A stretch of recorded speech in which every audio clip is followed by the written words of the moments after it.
हम भगवान सूर्य के सहस्त्र नाम का पाठ करते हैं। आप भी श्रवण करिए और लाभ लीजिए। इस सूर्य सहस्त्र नाम के पाठ से कुंडली के सारे ग्रहों के दोषों का निवारण हो जाता है, क्योंकि सूर्य ही कुंडली में सारे ग्रहों के राजा हैं। तो सूर्य अगर अच्छे हैं, सूर्य प्रसन्न हैं, तो फिर सारे ग्रह अनुकूल होते हैं। सूर्य पिता का स्वरूप हैं, साक्षात साकार दिखाई देने वाले ईश्वर हैं, नारायण हैं, ब्रह्म हैं। तो सूर्य का ये सूर्य सहस्त्र नाम भविष्य पुराण में जो वर्णित है सप्तम कल्प में, उसका पाठ करते हैं। आप भी श्रवण करिए। श्री सूर्याय नमः। श्री सूर्य सहस्त्र नाम स्तोत्रम। शतानीक उवाच। नाम सहस्रम सवितुः श्रोतिमिच्छामि हे द्विज। येन ते दर्शनं यातः साक्षाद्देवो दिवाकरः। सर्वमङ्गलमङ्गल्यं सर्वपापप्रणाशनं। स्तोत्रमेतन्महापुण्यं सर्वोपद्रवनाशनं। न ददस्ति भयं किञ्चिद् यदनेन न नश्यति। ज्वाराधैर्मुच्यते राजन् स्तोत्रेऽस्मिन् पठिते नरः। अन्ये च रोगाः शाम्यन्ति पठतः शृण्वतस्ततः। सम्पद्यन्ते यथा कामः सर्व एव यथेप्सितः। य एतदादितः श्रुत्वा संग्रामं प्रविशेन्नरः। सा जित्वा समरे शत्रूनभ्येति ग्रहमक्षतः। वन्ध्यानां पुत्रजननं भीतानां भयनाशनं। भूतिकारिदरिद्राणां कुष्ठिनां परमौषधं। बलानां चैव सर्वेषां ग्रहरक्षो निवारणाम्। पठते संयतो राजन् सश्रेयः परमाप्नुयात्। ससिद्धः सर्वसंकल्पः सुखमत्यन्तमश्नुते।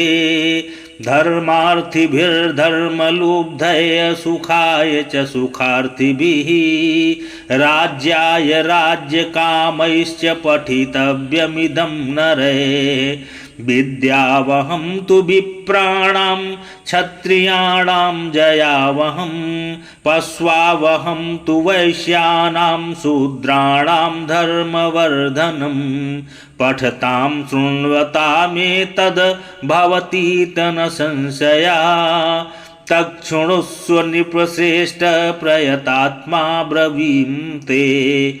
नाम्नां सहस्रं विख्यातं देवदेवस्य भास्वतः। अस्य श्री सूर्य सहस्र नाम स्तोत्रस्य भगवान वेदव्यास ऋषिः अनुष्टुप छन्दः। सविता देवता सकलाभीष्ट सिद्ध्यर्थे जपे विनियोगः। ध्यानम् ध्येयः सदा सवितृमण्डलमध्यवर्ती। नारायणः सरसिजासनसन्निविष्टः। केयूरवान् मकरकुण्डलवान् किरीटी।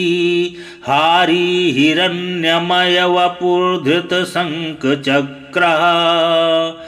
स्तोत्रम्।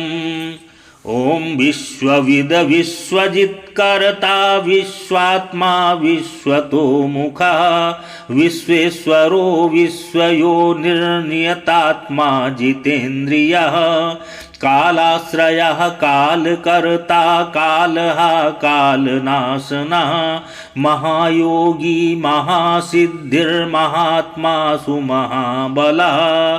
प्रभुर्भूर्भूतनाथो भूतात्मा भुवनेश्वरा भूतभव्यो भवितात्मा भूतान्तःकरणं शिवः शरण्यः कमलानन्दो नन्दनो नन्दवर्धनः वरेण्यो वरदो योगी सुसंयुक्तः प्रकाशकः प्राप्तयानः परप्राणः पूतात्मा प्रयतः प्रियः नयः सहस्रपात साधुर्दिव्यकुण्डलमण्डितः अभ्यङ्गधारी धीरात्मा सविता वायुवाहना समाहितमतिर्दाता विधाता कृतमङ्गलः कपर्दी कल्पपादरुद्रः सुमना धर्मवत्सलः समायुक्तो विमुक्तात्मा कृतात्मा कृतीनां वरः अविचिन्यत्य वपुः श्रेष्ठो महायोगी महेश्वरः कान्तः कामारिरादित्यो नियतात्मा निराकुलः कामः कारुणिकः कर्ता कमलाकरबोधनः सप्तसप्तिर्चिन्त्यात्मा महाकारुणिकोत्तमः सञ्जीवनो जीवनाथो जयो जीवो जगत्पतिः अयुक्तो विश्वनिलयः संविभागी वृषध्वजः वृषाकपिः कल्पकर्ता कल्पान्तकरणो रवि एकचक्ररथो मौनी सुरथो रथिनां वरः सक्रोधनो रश्मिमाली तेजो राशिर्विभावसु दिव्यकृतदिन्कृत देवो देवदेवो दिवस्पतिः दीननाथो हरो होता दिव्यबाहुर्दिवाकरः यज्ञो यज्ञपतिः पूषा स्वर्णरेतः परावरः परापरज्ञस्तरणिरं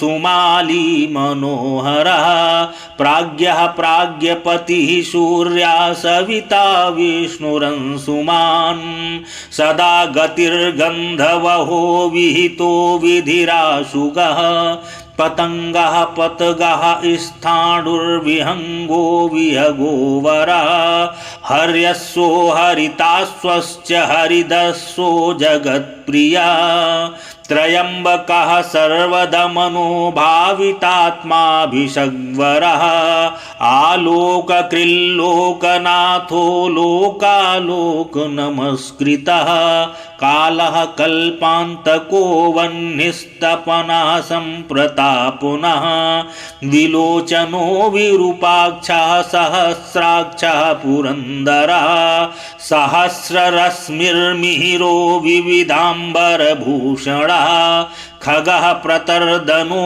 धन्यो हयगो वाग्विशारदः श्रीमान् शिशिरो वाग्मी श्रीपतिः श्रीनिकेतनः श्रीकण्ठः श्रीधरः श्रीमान् श्रीनिवासो वसुप्रदः कामचारी महामायो मोहोग्रो विदितामयः तीर्थक्रियावान् सुनयो विभक्तो भक्तवत्सलः कीर्तिः कीर्तिकरो नित्यः कुण्डलीकवचीरथी हिरण्यरेता सप्ताश्वः प्रयतात्मा परन्तपः बुद्धिमानमरश्रेष्ठो रोचिष्णुः पाकशासनः समुद्रो धनदो धाता मान्धाता कस्मलापः तमोग्नो ध्वान्तः वह्निर्होतान्तः करणो गुहा पशुमान् प्रयतानन्दो भूतेशः श्रीमतां वरः नित्योदितो नित्यरथः सुरेशः सुरपूजितः अजितो विजितो जेता जङ्गमस्थावरात्मकः जीवानन्दो नित्यगामी विजेता विजयप्रदः पर्जन्यो अग्निः स्थितिः स्थेयः स्थविरोऽथ निरञ्जनः प्रद्योतनोरथारूढ़ा सर्वलोक प्रकाशका ध्रुवो मेषी महावीर्यो हंसः संसार तारकः सृष्टिकर्ता क्रिया हेतुर्मार्तण्डो मरुतां पतिः मरुत्वानदानस्त्वष्टा भगो भर्गो वर्यमा कपिः वरुणेशो जगन्नाथः कृतकृत्यः सुलोचनः विवस्वान् भानुमान् कार्यः कारणस्तेजसां निधिः असंगामी तिग्मांसुर्घर्मांसुर्दीप्तदीधितिः सहस्रदीधितिर्भग्नः सहस्रांशुर्दिवाकरः गभस्तिमान् धितिमान् सृग्वी मणिकुलद्युतिः भास्करासुरकार्यज्ञः सर्वज्ञस्तीक्ष्णदीधितिः सुरज्येष्ठः सुरपतिर्बहुज्ञो वचसां पतिः तेजो निधिर्बृहत्तेजा बृहत्कीर्तिर्बृहस्पतिः अहिमानुर्जितो धीमानां मुक्तः कीर्तिवर्धनः महावैद्यो गणपतिर्धनेशो गणनायकः तीव्रः प्रतापनस्तापितापनो विश्वतापनः कार्तीश्वरो ऋषिकेशः पद्मानन्दो अतिनन्दितः पद्मनाभो अमृताहारः स्थितिमान् केतुमान्नभः अनाद्यन्तो अच्युतो विश्वो विश्वामित्रो घृणिर्विराट् अमुक्तकवचो वाग्मी कञ्चुकी विश्वभावनः अनिमित्य गतिः श्रेष्ठः शरण्यः सर्वतोमुखः विगाही वेणुरसः समायुक्तः समाक्रतुः धर्मकेतुर्धर्मरतिसंहर्ता संयमो यमः प्रणतार्तिहरो वायुः सिद्धिकार्यो जनेश्वरः नभो विगाहनः सत्या सवितात्मा मनोहरः हारी हरिर्हरो वायुरितुः कालानलद्युतिः सुखसेभ्यो महातेजा जगतामेक कारणं महेन्द्रो विष्णुता स्तोत्रं स्तुतिहेतुः प्रभाकरः सहस्रकर आयुष्मान रोग दुख सुखदः सुखी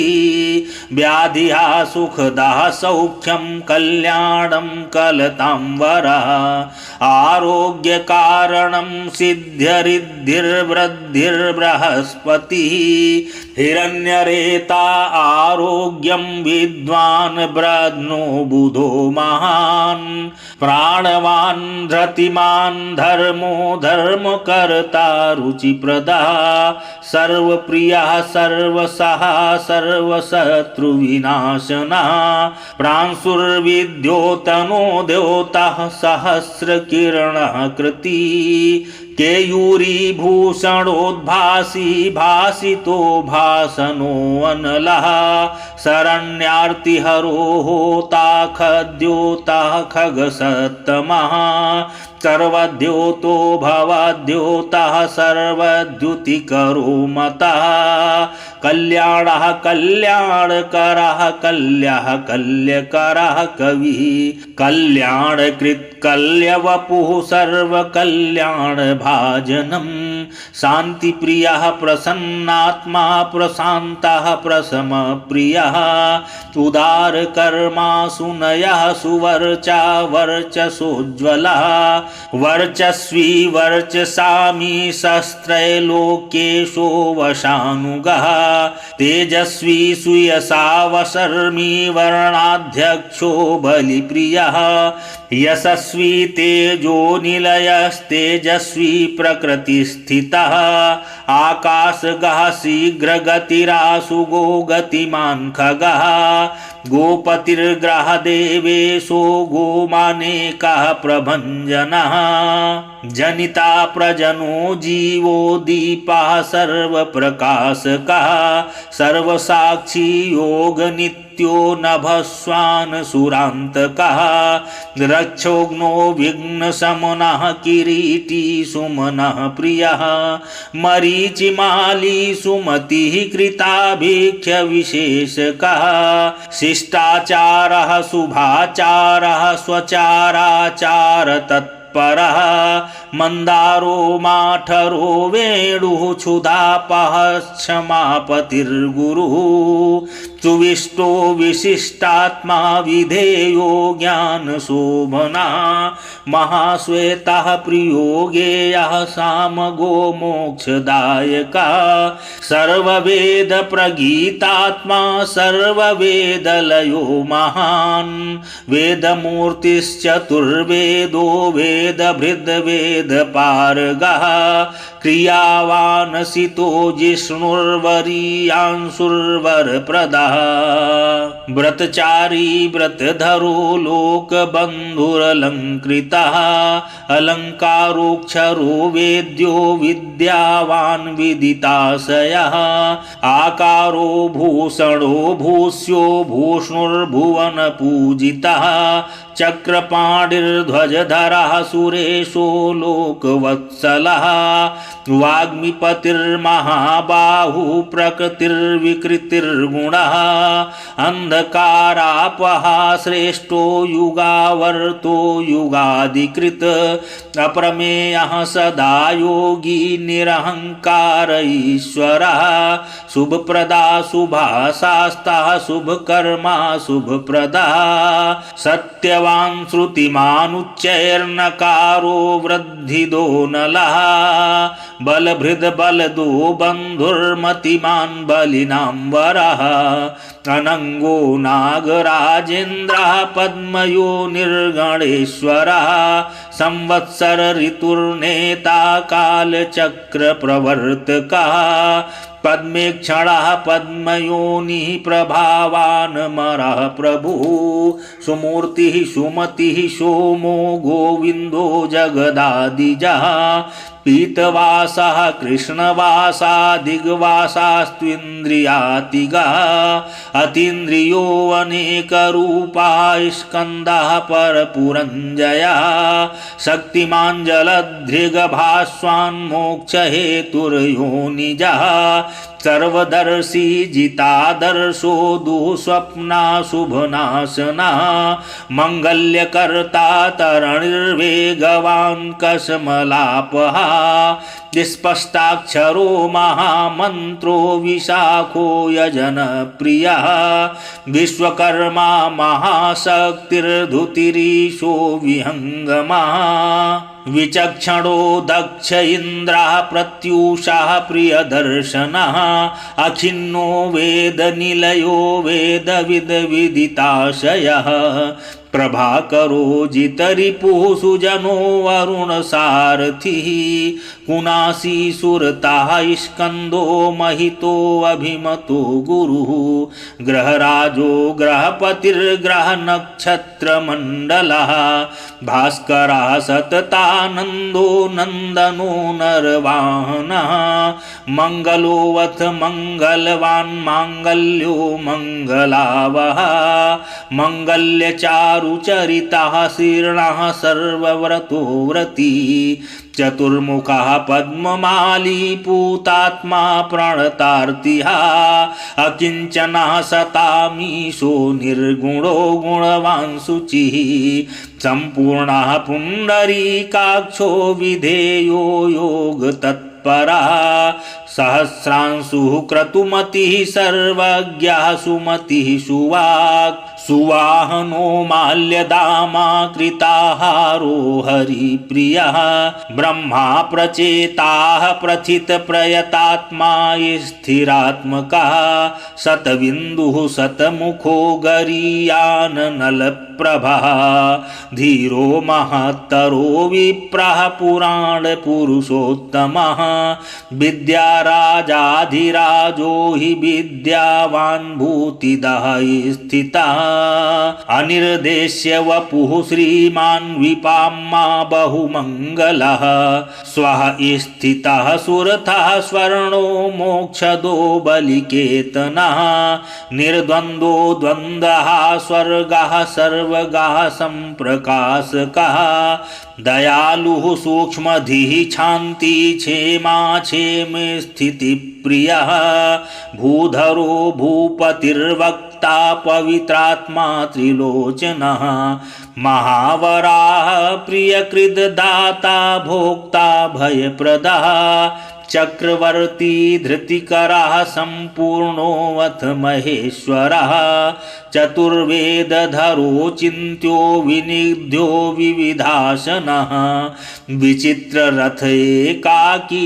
सप्तसप्तिः परापरः सर्वोदधिस्थितिकरः स्थितिस्थेयः स्थितिप्रियः निष्कलः पुष्कलो विभुर्वसुमना वासवप्रियः पशुमान् वासवस्वामी वसुधामा वसुप्रदः बलवान् ज्ञानवांस्तत्त्वमोङ्कारी स्त्रीषु संस्थितिः संकल्पयो निर्धनकृद भगवान् कारणापः नीलकण्ठो धनाध्यक्षश्चतुर्वेद प्रियं वदः वषट्कारोद्गाता होता स्वाहाकारो हुताहुतिः जनार्दनो जनानन्दो नरो नारायणोऽम्बुदः सन्देहनाशनो वायुर्धन्वी सुरनमस्कृतः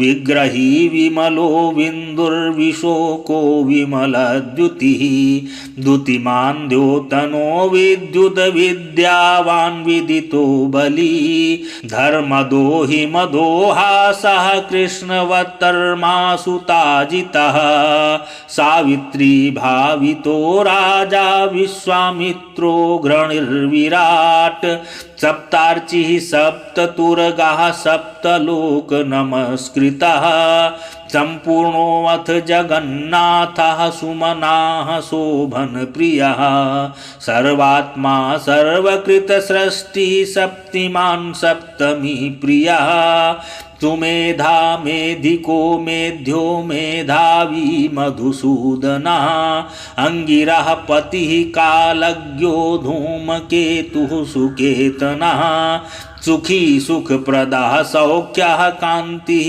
कान्तिप्रियो मुनिः संतापनः संतपन आतपस्तपसाम्पतिः उमापति सहस्रांशुः प्रियकारी प्रियङ्करः प्रीतिर्विमन्युरम्भोत्थः खञ्जनो जगतां पतिः जगत्पिता प्रीतमनाः सर्वः खर्वो गुहोचलः सर्वगो जगदानन्दो जगन्नेता सुरारिः श्रेयः श्रेयस्करो जायान् महानुत्तम उद्भवः उत्तमो मेरुमेयोऽथ धरणो धरणीधरः धराध्यक्षो धर्मराजो धर्माधर्मप्रवर्तकः रथाध्यक्षो रथगतिस्तरुणस्तनितो अनलः उत्तरो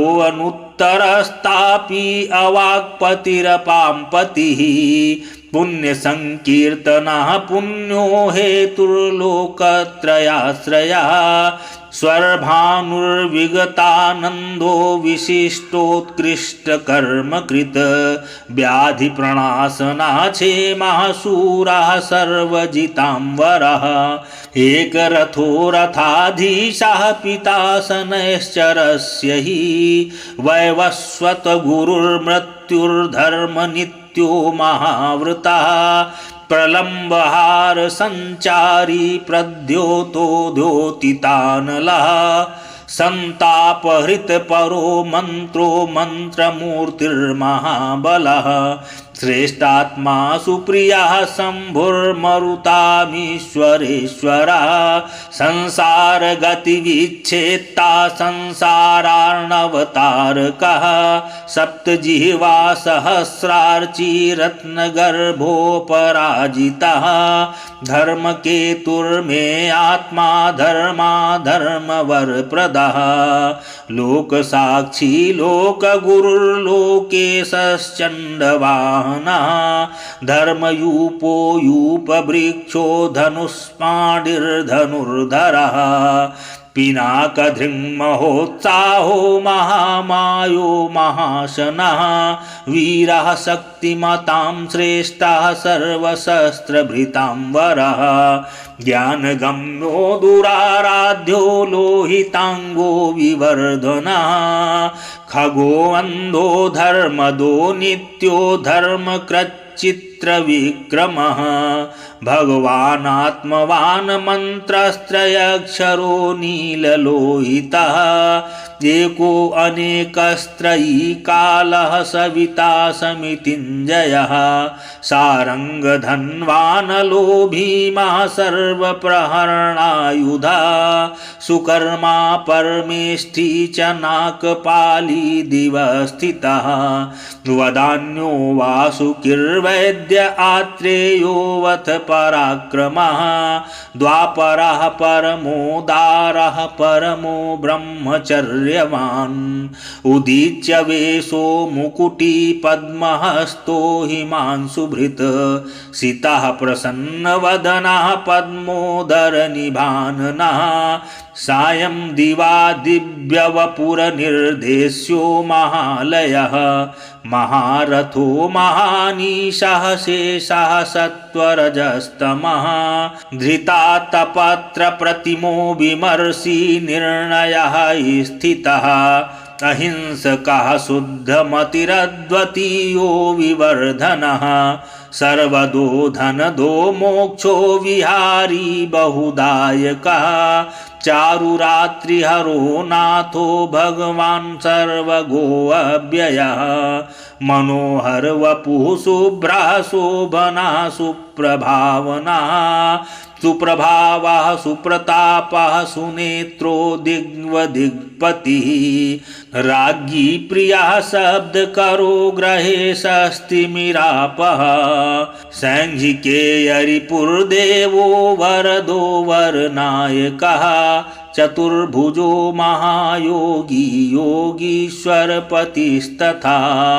अनादिरूपो अदितिजो रत्नकान्तिः प्रभामयः जगत्प्रदीपो विस्तीर्णो महाविस्तीर्णमण्डलः एकचक्ररथा स्वर्णरथा स्वर्णशरीरधृक् निरालम्बो गगनगो धर्म कर्म प्रभावकृत धर्मात्मा कर्मणां साक्षी प्रत्यक्ष परमेश्वरः मेरुसेवी सुमेधावी मेरुरक्षा करो महान् आधारभूतो रतिमांस्तथा च धनधान्यकृत पाप संतापहर्ता च मनोवांछितदायकः